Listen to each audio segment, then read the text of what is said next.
So, first part was mostly focused on how to eat. So now let's have a chat about what to eat. The first thing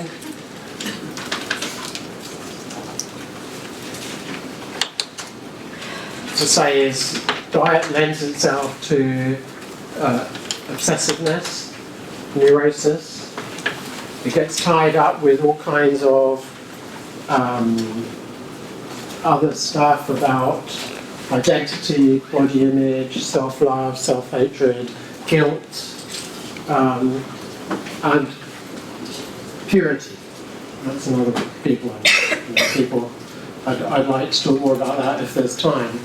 But one remedy for obsessiveness, for dogmatism about diet is to realise that human beings are very adaptable with diet.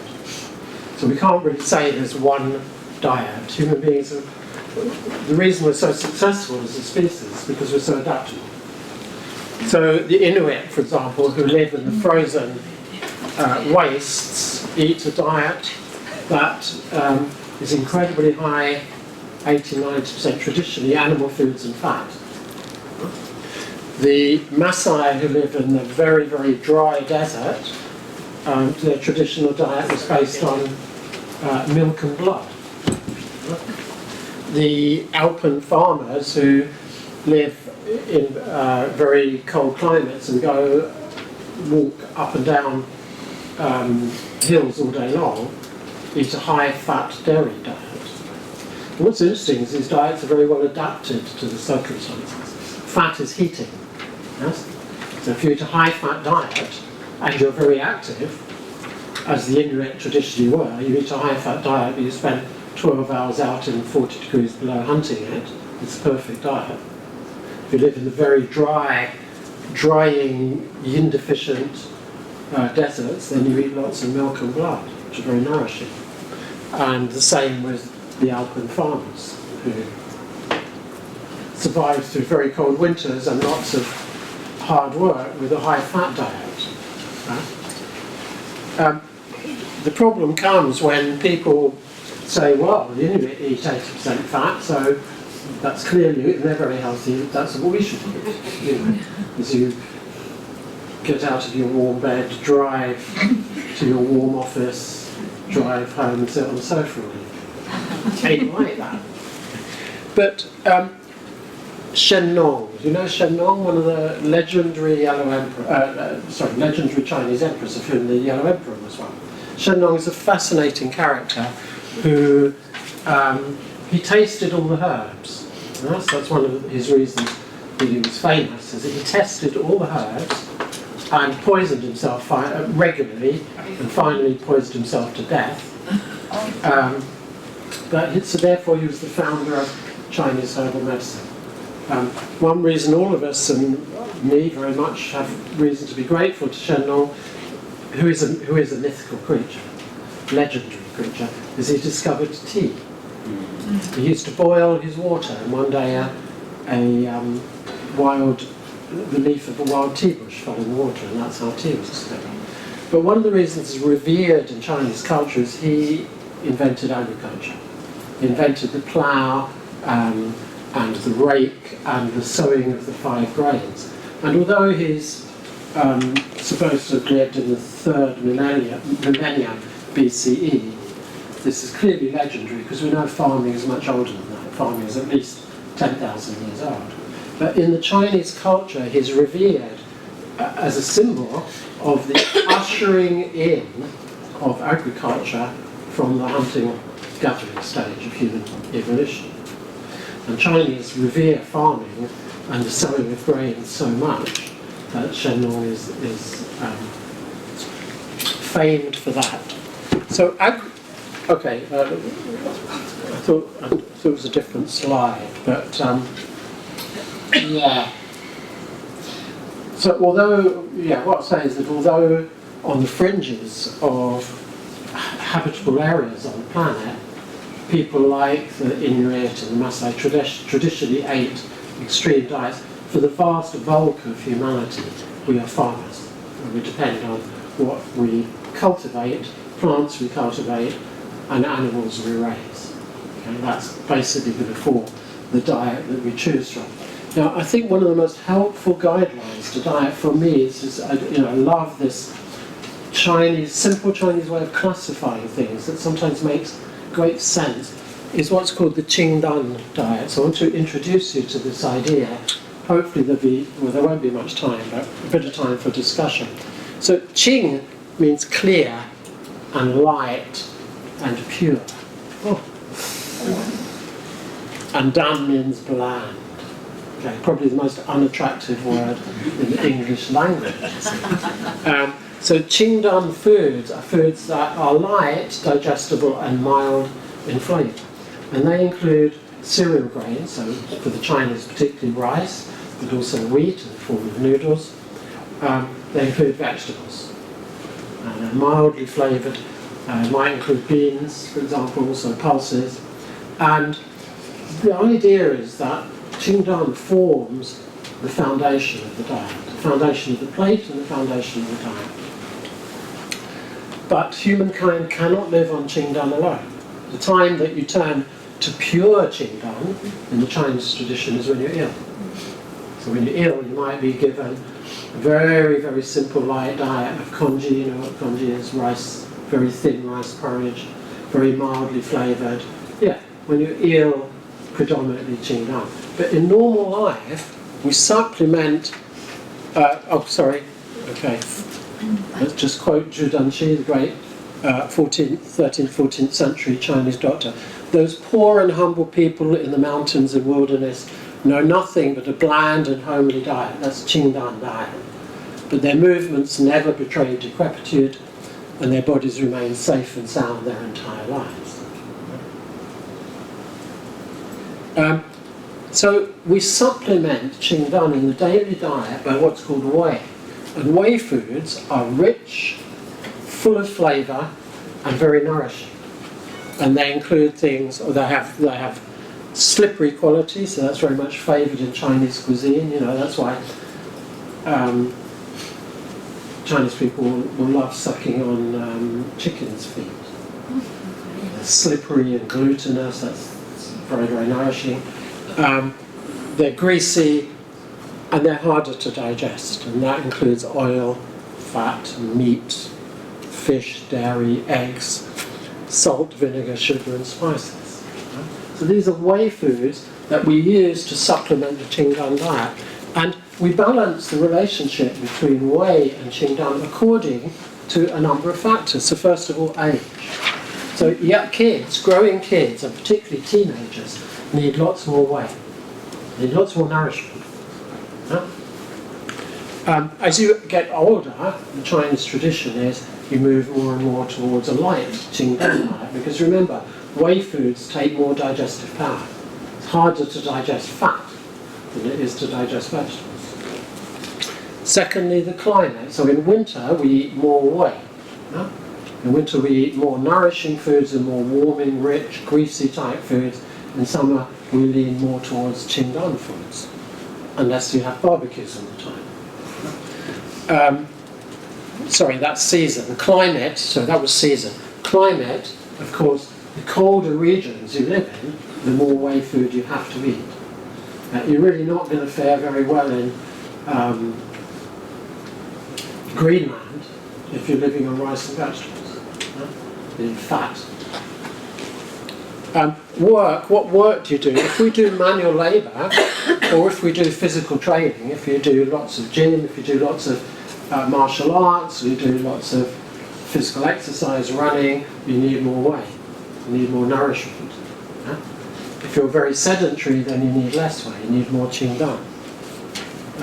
Body type, some people will just, by constitution, need to eat more rich food, and some people will be very happy and fare very well on eating more light food. And pregnancy, so when women are pregnant, they generally need to eat more whey. So this is a flexible balance. The problem with modern diet is too much whey. So as we've got richer, we've put whey foods at the centre of the plate, whereas, for example, meat, probably for most people in the United Kingdom, traditionally would have been in fairly small amounts. I mean, you kill a pig, and the pig lasts a family for a winter.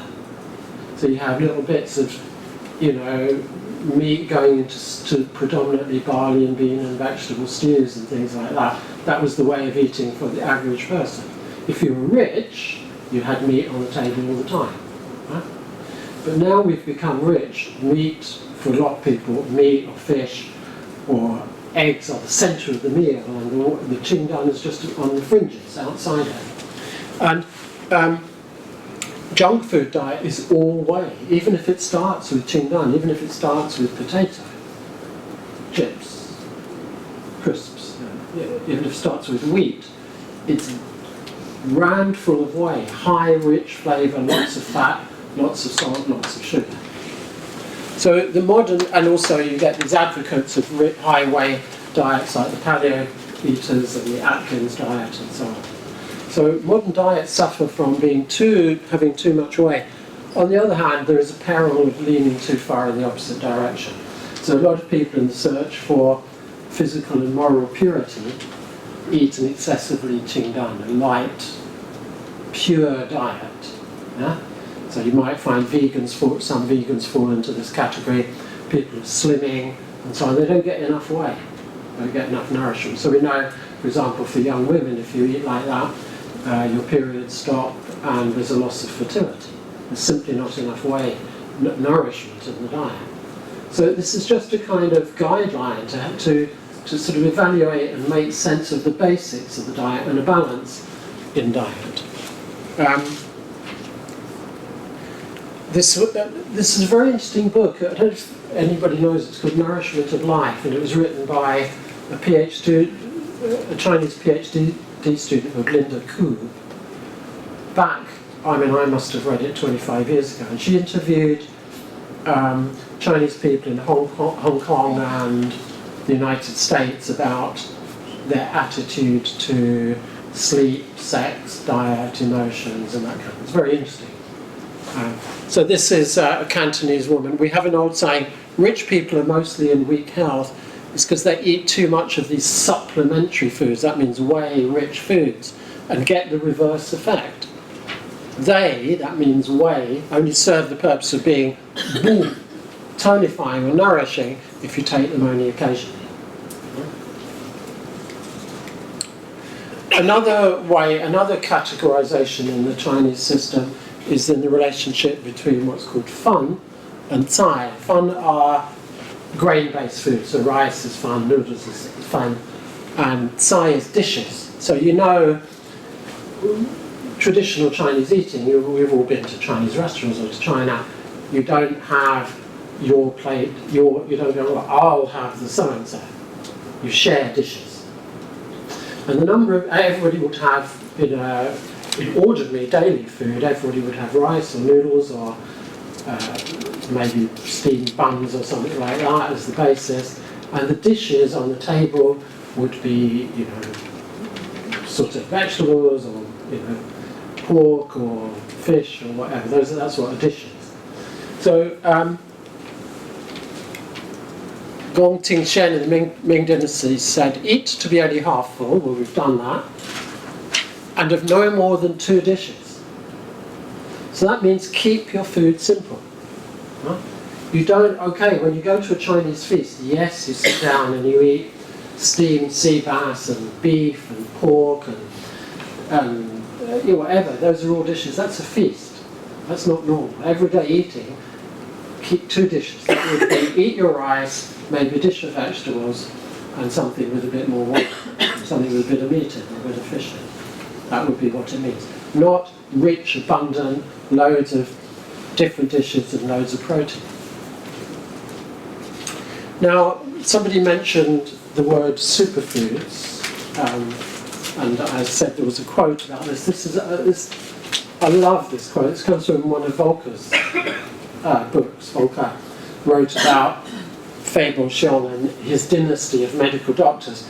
But I think this is very wise. It was kind of applied to herbal medicine, but I think it applies to everything in life. is there are no miraculous methods in the world. Yeah? Only plain ones, and the perfection of the plain is miraculous.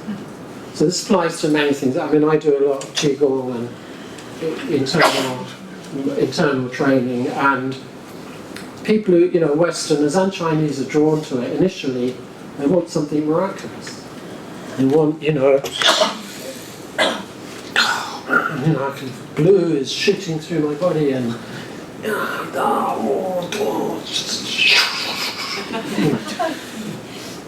excuse my French, bollocks. It's just the ordinary self-cultivation. Every day, polishing the rock. Yeah? Small increments, small developments, nothing magical, ordinary. Yeah? So it's the same with diet. There's no miraculous methods. We're not seeking that spirulina that only comes from, this rare remote lake in Tibet. It's ordinary stuff. It's how we eat the ordinary stuff. Vegetables, beans, grains, and so on. That's the self-cultivation through diet. So what to eat? Well, Michael Pollan, a journalist, wrote quite an influential book, and we shouldn't have to say this. 100 years ago, you'd never have to say this. You wouldn't have to talk about this. He said, eat food. And eat food, not too much, mostly plants. And that's a pretty smart 7-word summary of what we want to do. And what did he mean by food? He defined it as food our great-grandparents would have recognised. Yeah? Simple. Food, real food. Starting point, eat real food. Now, if I imagine, maybe naively, I don't know, that we all, as students or practitioners of Chinese medicine, all eat real food. Yeah? Let's hope so. But our patients certainly don't. So before we get into, okay, we start with how to eat, and then before we get into precise discussions about temperatures of food and, being drilling down too much, just check they're eating food. Yeah? I mean, Jamie Oliver is on this campaign to stop people eating sugar. And they'll go, oh God, it's so difficult. I didn't realise there was sugar in this and there's sugar in that. What are you doing eating things like that? That's not food, that's food-like substance. When you buy highly processed food that comes in a tin, or a packet with, 57 ingredients in, that is not food. So start eating food, you don't have to worry about hidden sugar.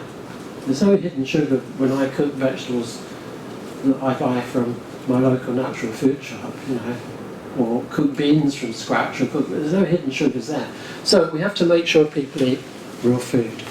I thought I'd include this as a picture of me.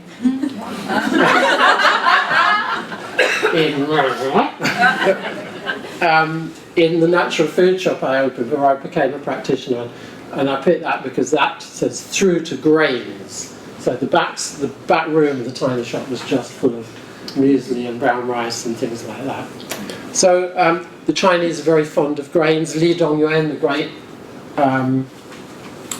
Li Dongyuan, who wrote the treatise on the stomach and spleen. He was Mr. Digestion in the history of Chinese medicine. All diseases come from impairment of the stomach and spleen. Wrote a lot about diet. He said, eat neither too much nor too little. One should eat more grains and less meat.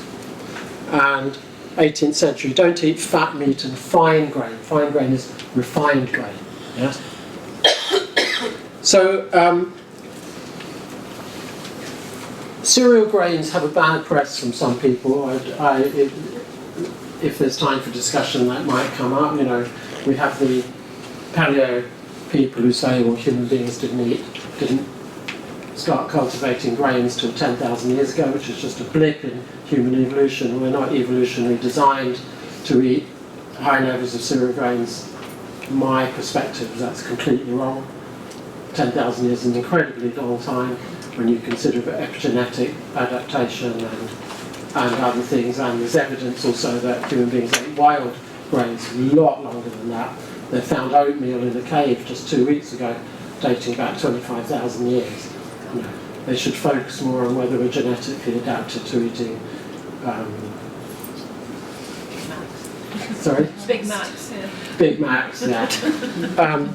So I don't want to burden you with research. There is tons of research indicating the benefit of eating whole grains, basing our diet, eating whole grain every day, whole grain breakfast, for example, and through the day. So there's lots of health benefits from them. Lee Dong-Yuan incidentally did warn against too much flour. And especially eating sodden flour-based foods, and I suppose would be things like oily, greasy noodles and so on. So the general tendency is to eat more whole grain. And if you do eat flour-based things, so if we look at bread, for example, because in this area of Europe, bread was the staple food. I mean, bread is throughout the world, what do we call it, the staff of life. Yeah? So, you know, we have modern fads, oh, bread, it's so evil, you know. But essentially, bread is one of the key foods that supports life on the planet at the moment. I mean, one theory about the trigger of what they call the Arab Spring was the rise in bread prices. Yeah?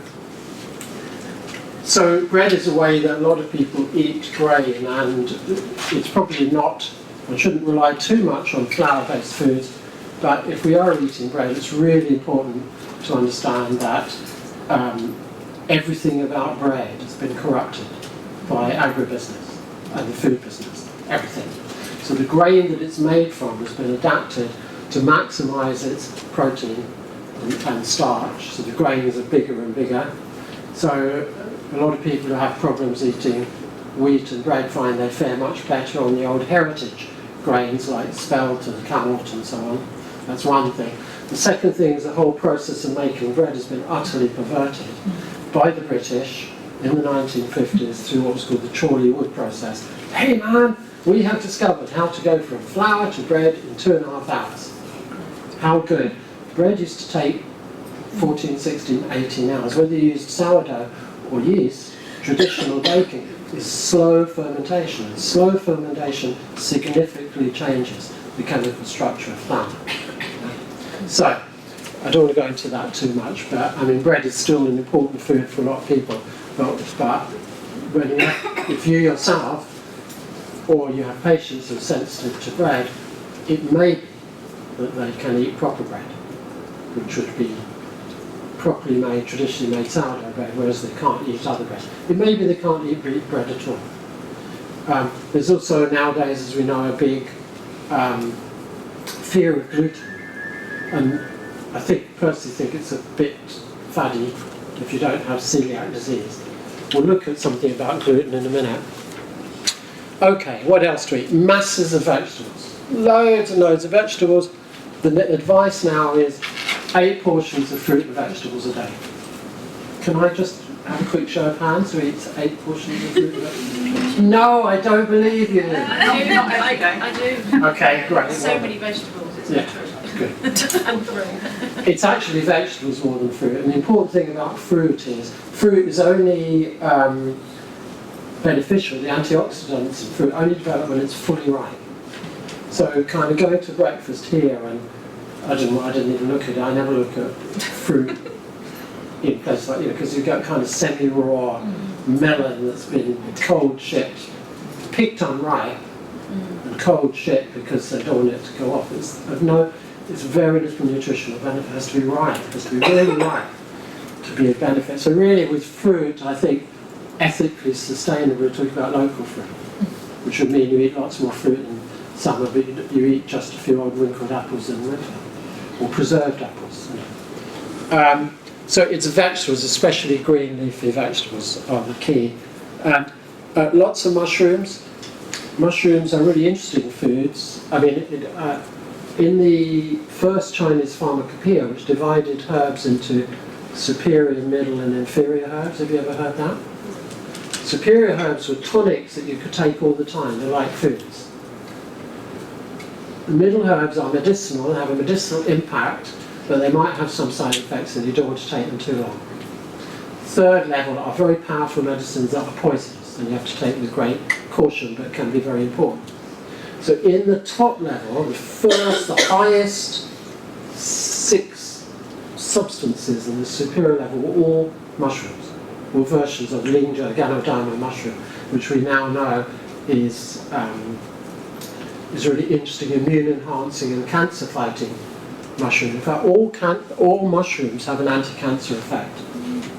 So we know from Chinese studies that women, for example, who include plentiful mushrooms in their diet have much reduced risk of breast cancer. When they add green tea as well, green tea plus lots of mushrooms, 84% reduced risk of breast cancer. So you're almost halving the risk.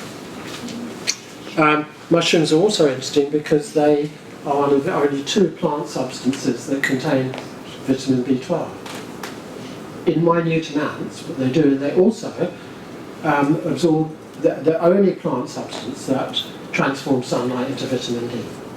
So if you cut mushrooms and leave them in the sun for an hour, you get this change in some ingredient in the mushroom turns into vitamin D, which remains in the dried mushroom. So dried mushrooms contain vitamin D. So they're quite interesting, not quite plants and they're not quite animals. Lots of pulses, beans and peas, including fermented soya, but ideally not raw soya, and in not too great quantities. Soya is very rich in phytoestrogens, female hormones, very much not recommended for men who are wanting to sire children. They can have where did that come from? Well, what do you say, men? You can't really say men who want to have. It sounds like a pig, that's all. Produce. Well, all right. Want to be fathers. That's it. That's the word. Want to be fathers. Very much not recommended. And for everybody, moderate amounts of soya. Time's really running out. There's so much I want to say, but that may come up as a question. Lots of nuts and seeds. We know that nuts and seeds are very good for the heart.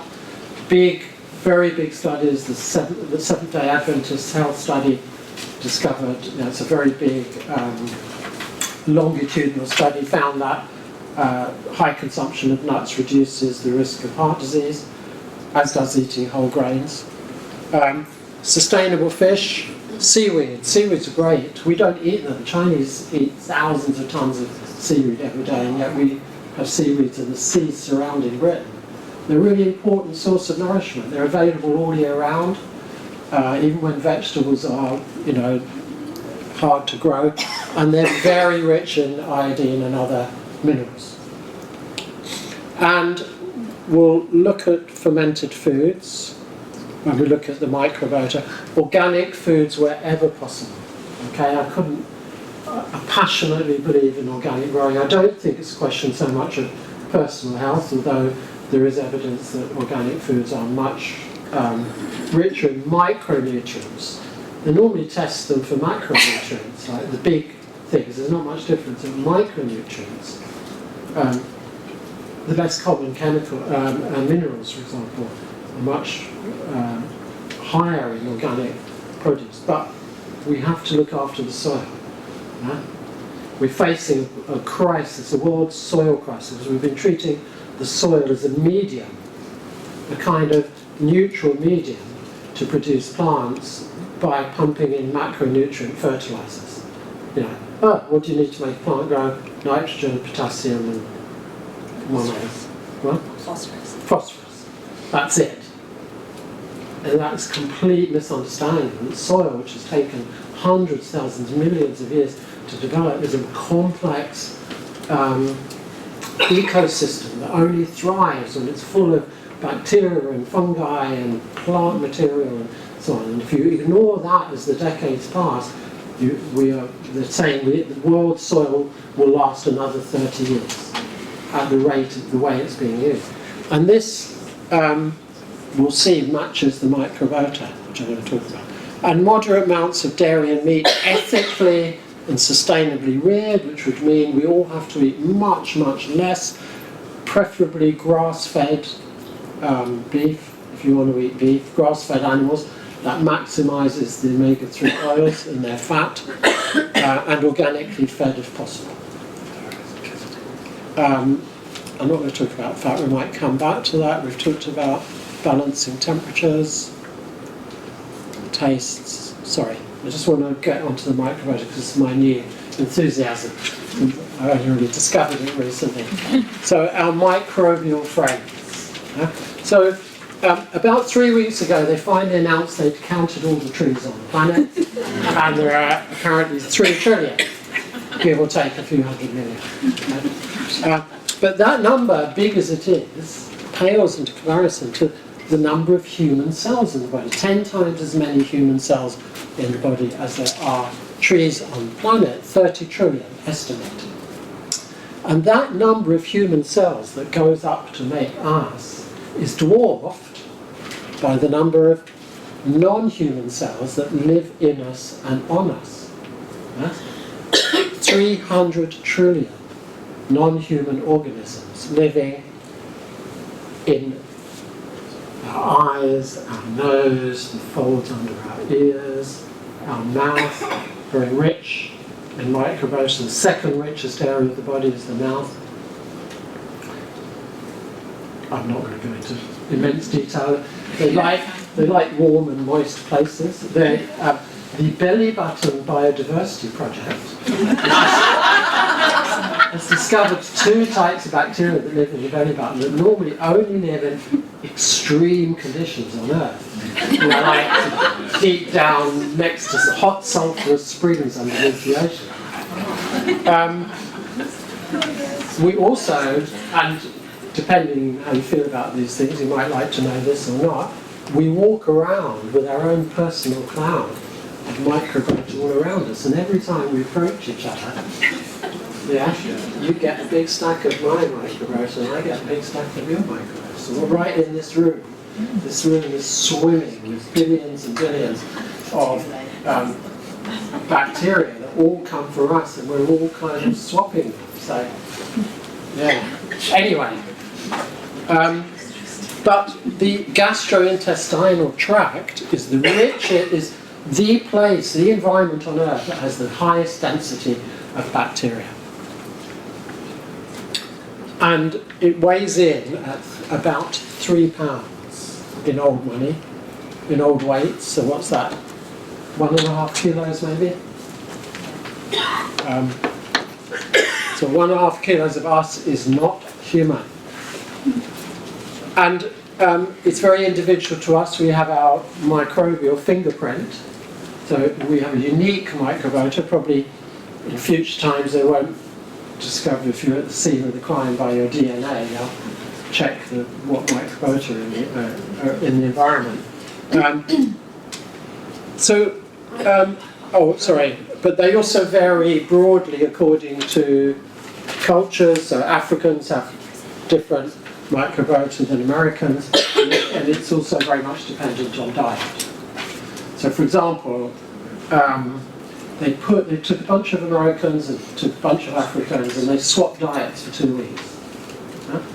So the Americans ate lots of corn and vegetables, and the Africans ate lots of Big Macs and fries and milkshakes, and the microbiota changed really significantly between them. The American microbiota started to resemble the African microbiota and vice versa, and markers for inflammation that are associated with increased risk of bowel cancer massively reduced in the Americans and massively increased in the Africans. So what do the microbiota ever do for us? Well, everything. Yes? They strengthen our immune system. They prevent colonization by harmful bacteria, both in the gut and on the skin.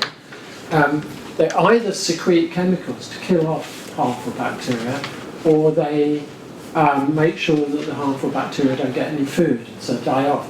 So in our gut, we have all this wonderful microbiota. We also have pathogenic microorganisms, but they're kept in check by the healthy microbiota. It's only when the microbiota become out of balance that the pathogenic organisms can flourish. They also have a function in neutralizing the side effects of drugs and carcinogens. So what we have to understand is we have evolved a symbiotic relationship with the microbiota over hundreds of thousands of years. Yeah? We give them a home, we're their host, we provide a safe environment, we feed them, and they in turn, evolutionarily, have started to perform all these wonderful functions for us. They counter inflammation, they prevent allergies, asthma and inflammatory skin diseases, they reduce, and this is very important, the risk of inflammatory bowel diseases, like colitis, Crohn's disease, and so on. They reduce heart disease and bowel cancer. They help the way that we digest food. This is one of the interesting latest researches in obesity. They found that obese people have a high level of microbiota that are excessively efficient at digesting starch in food. So they actually take more starch out of food and transform it into sugar. And this could explain why a lot of people cannot effectively lose weight through dieting or through increased exercise. And I don't know whether you've heard something I mentioned a bit later, fecal transplantation. I've got a patient who just recently did that. He's amazing. Yeah. Lost weight. His asthma's gone. He can't lose weight. But can you hear that? Yeah, absolutely amazing. There's a patient who's had a fecal transplant, whose health has been completely transformed, lost his asthma and what else? He's just so much healthier. So much healthier. Yeah, I mean, his asthma is a big thing. Yeah. So basically, it's not very nice.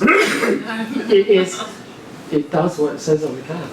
Yeah. Take feces from one person, introduce them to another person. Just out of interest, 17th century Chinese herbal pharmacopoeia had an unusual preparation of gum sour licorice, very much used, packed into bamboo tubes, sealed, and buried in a latrine for 18 months. In a shithole. And then taken out, dried and powdered and used in medicine. So this is real cutting edge medicine now, is restoring. It's so effective, for example, Clostridium difficile, which is a common side effect of taking antibiotics, which is a form of diarrhea which can be fatal in the elderly and the weak. They did a study where they compared fecal transplantation to the conventional drug. The ethics committee stopped the trial very, very quickly because everybody on fecal transplantation got better after one treatment. So that you can't continue a trial when one treatment is so obviously better than another. So we now know the microbiota really strongly influence the way we digest food and what we extract from it. So healthy microbiota will increase the vitamins and essential amino acids we get from food, influence fat and glucose metabolism, and so on. And this is really the sort of latest thing, is what they call the gut-brain axis, how the microbiota affect our mood and our emotions, and how our mood and emotions affect the microbiota. So they now think that a lot of chronic depression is due to disordered microbiota. So this is really an interesting new department for science, and it's what's happened in science is, you might call 19th and 20th century science broke things down into their constituent parts in a crude way.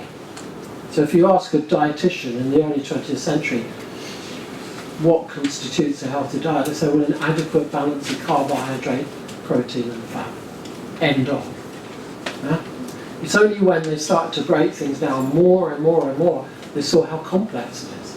And when you realise that things are infinitely complex, you have to stand back and have a different attitude. You have to look at relationships and balance. This is what's happened with soil ecology, world ecology and human ecology. So this is really interesting, the way the microbiota now thought even to affect the risk of autism. So this is very controversial. One study indicates that 9 out of 10 autistic children has a form of inflammatory bowel disease. Okay, so where do the microbiota come from? Follow nature is the Taoist way. They come from nature. They come from doing things in the natural way. Number one, have a natural birth. Because in the womb, a fetus has no microbiota. So the microbiota are colonised at the moment of birth by the mother's vaginal and fecal bacteria through a vaginal birth. So if you have a caesarean birth, babies don't get those bacteria. They take their bacteria from the mother's skin and from the hospital environment. And the caesarean children and naturally born children, their microbiota diverges is visibly different even years after birth. And caesarean born children have 4 or 5 times increased risk for atopy. Now, atopy is a tendency to be allergic, more asthma, more eczema, more allergies of other kinds, as well as an increased risk of other diseases. Can I just, in relation to this, I've been reading a book by an author called Tim Spector. He's a geneticist who's looked at identical twins, and he's always been fascinated by the fact that some identical twins have very different...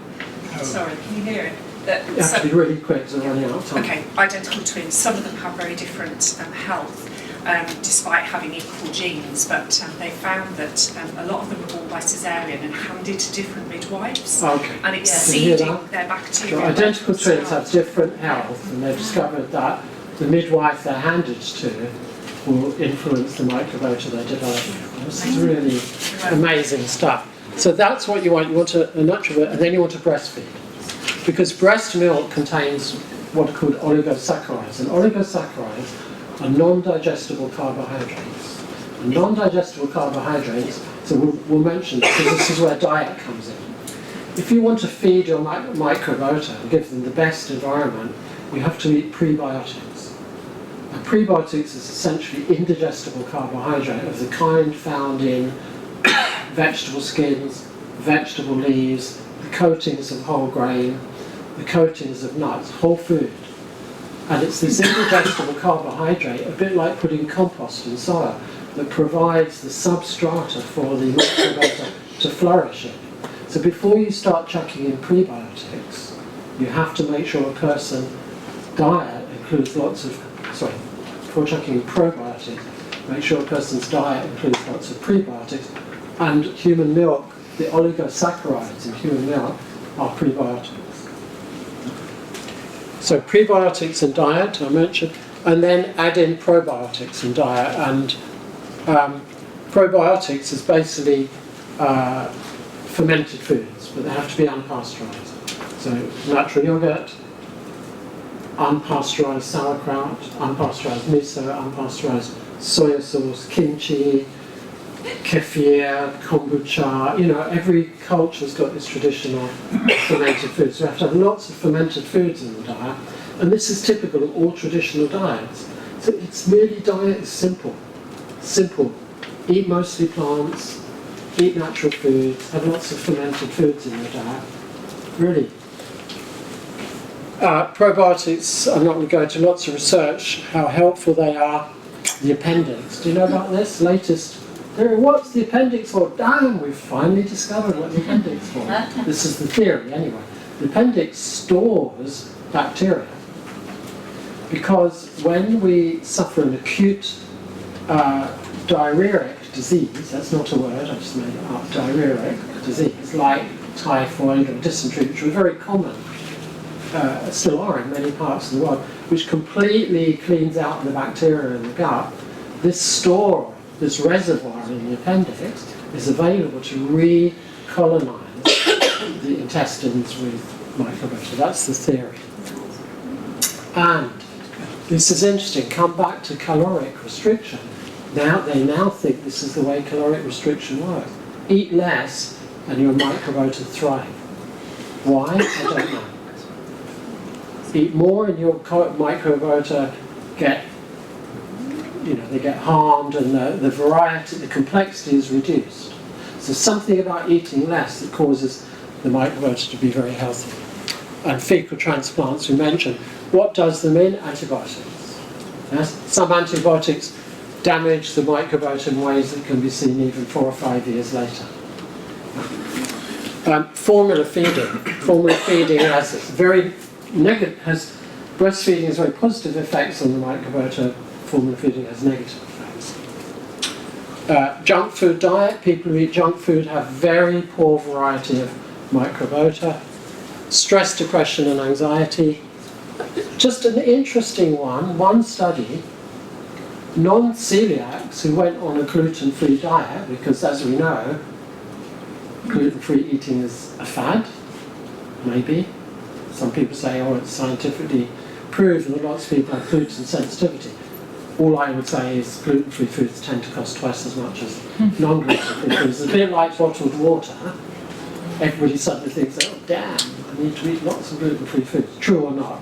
But they do seem to, for reasons not quite understood, diminish the complexity of the microbial environment.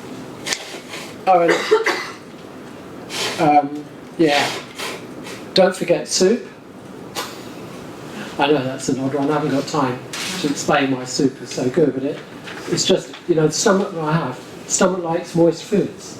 Yeah? And soup's a great vehicle to eat loads of vegetables.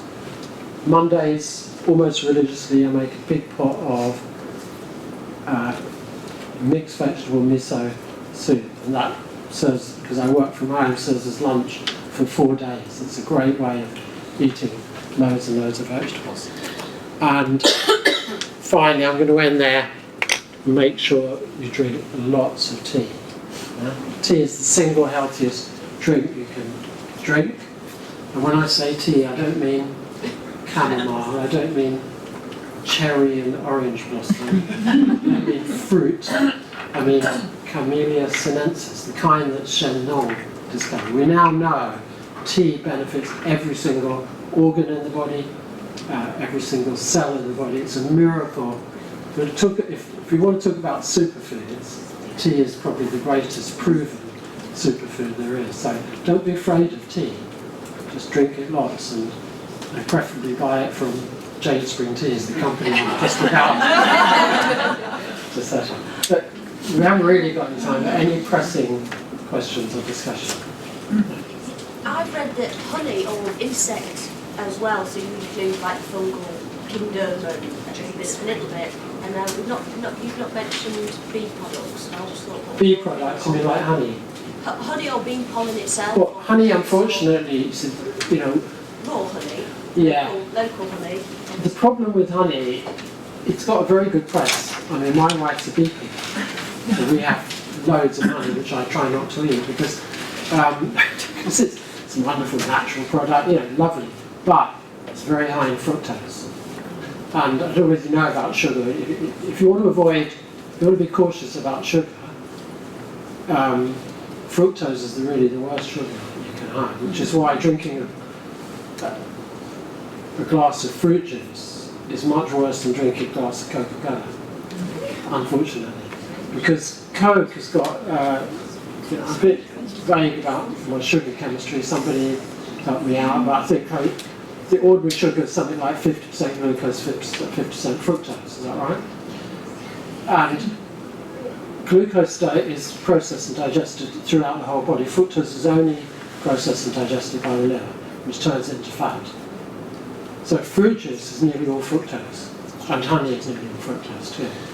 So against common sense, eat fruit, that's fine, because the fibre content of fruit slows down the rate at which fructose is digested. When you overload the body with fructose, it all has to be processed by the liver.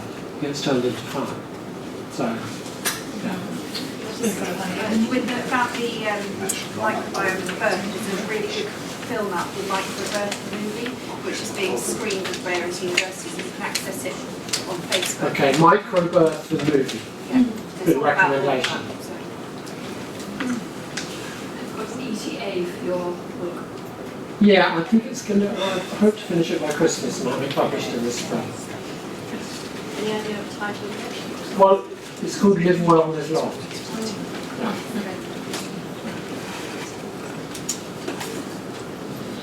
Anything else? Any views on the calorie restriction approach where you have 1 or 2 days a week? 5-2. Yeah. Yeah, the 5-2, I think, my own personal take, it's not a terribly well informed one, it's more a gut feeling. If you restrict food on 2 days a week, that's good. But Chinese really is in favour of regular eating. So to kind of really eat, as they say, eat whatever you like for 5 days and then restrict for 2 days, that sounds a bit like, has the potential to be binge fluctuation. Does anybody do it? Do you find you eat a bit wildly on 5 days? Does it? No, I think most people eat normally these Do they? days. So I think any amount. Reduce my appetite for the 5 days. Yeah. Does it? Okay. So I generally eat less over the whole week. I think it's probably, my guess is the best thing, I believe, the best thing you can do is just do the same thing steadily all the time. So if you eat less all the time, that's probably the pinnacle. And the 5-2 is maybe a way of, on its way to there, that's easier. Did you know 16th century Chinese medicine used a form of fecal transplant? They called it yellow sea. Could you say? Tell me more about that. 16th century Chinese, but did you hear what I said about the licorice? So something different from that? Yeah, it was. I'll give you my card, you send me, because you have to give it the source. Yes, I have this thing, every single thing that's in my book has to be sourced. You know, no, this bloke on the tube told me that. Okay, thank you very much.